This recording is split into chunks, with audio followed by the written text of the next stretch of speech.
This is Chapter 16, Teacher. The fire alarm goes off during the teacher's prep period, and she silently curses the powers that be for their awful timing. Perhaps, she thinks, if she can just stay in her empty classroom until the false alarm, and it's always a false alarm, is dealt with.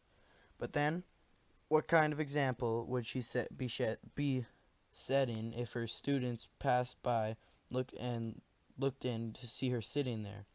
As she leaves the room, the hallways are already filled with students. Teachers try their best to keep them organized, but this is a high school. The organized lines of elementary school fire drills are long gone, having been replaced by the brazen hormonal zigzags of kids whose bodies are far too big for their own good.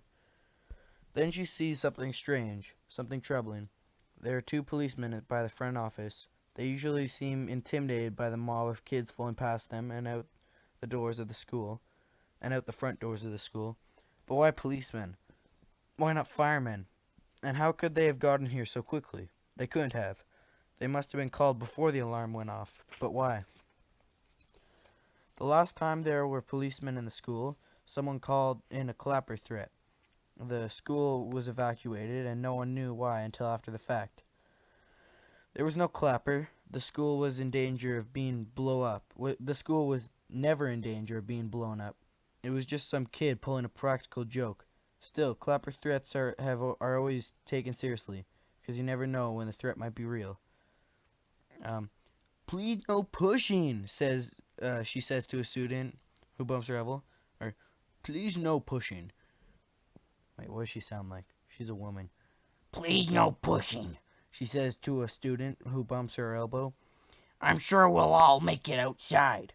Good thing she didn't take her coffee. Sorry, Mrs. Steinberg. As she passes one of the science labs, she notices the door ajar. Just to be thorough, she peeks in to make sure that there are no stragglers or kids trying to avoid the mass exodus. The stone-top tables are bare and the chairs are all in place. No one had been in the lab this period. She reaches to pull the door closed, more out of habit than anything else, when she hears a sound that is wholly out of place in this room. A baby's cry. She first thinks it might be coming from the student mother nursery, but the nursery is way down the hall. The cry definitely came from the lab. She hears the cry again, only this time it sounds oddly muffled and angrier. She knows that sound. Someone tried to cover the baby's mouth to keep it from crying. These teen mothers always do that when they have their babies where they don't belong. They never seem to realize it only makes the baby cry louder. Party's over, she calls out. Come on, you and your baby have to leave with everyone else. But they don't come out. There's that muffled cry again, followed by some intense whispering. Oh, I should do the muffled cry. That's the sound of the baby crying, followed by some intense whispering that she can't quite make out.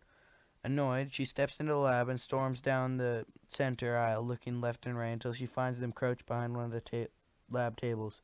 It's not just a girl and a baby, but there's a boy there too.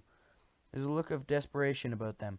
The boy looks as if he might bolt, but the girl grabs him firmly with her free hand. It keeps him in place. The baby wails. The teacher might not know every name in the school, but she's fairly certain she knows every face, and she certainly knows all the student mothers. This isn't one of them, and the boy is completely unfamiliar too. The girl looks at her, eyes pleading. Too frightened to speak, she just shakes her head. It's the boy who speaks. If you turn us in, we'll die. At the thought, the girl holds the baby closer to her.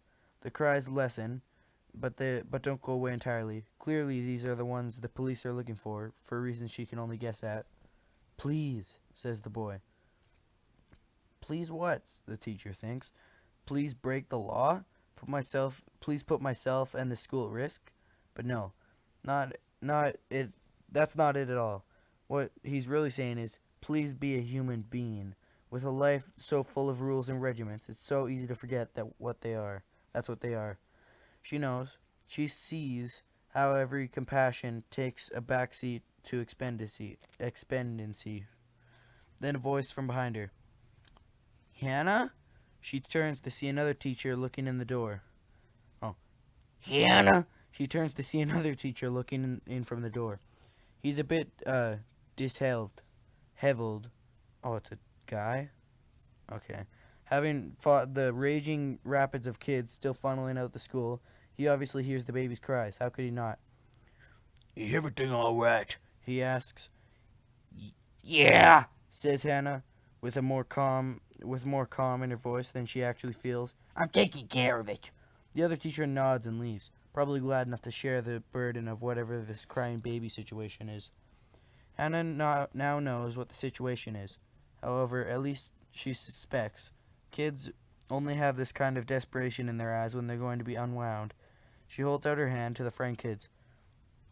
Come with me. The kids are hesitant, so she says, if they're looking for you, they'll find you once the building is empty. You can't expect to hide here. If you want to get out, you have to leave with everyone else. Come on, I'll help you. Finally, they rise from the lab table, and she breathes a sigh of relief. She can't tell they still don't trust her, but then, why would they? Unwinds exist in the constant shadow of betrayal. Well, they don't need to trust her now. They just need to go with her. In this case, necessity is the mother of compliance, and that's just fine. Don't tell me your names, she says to them. Don't tell me anything, so if they question me afterward...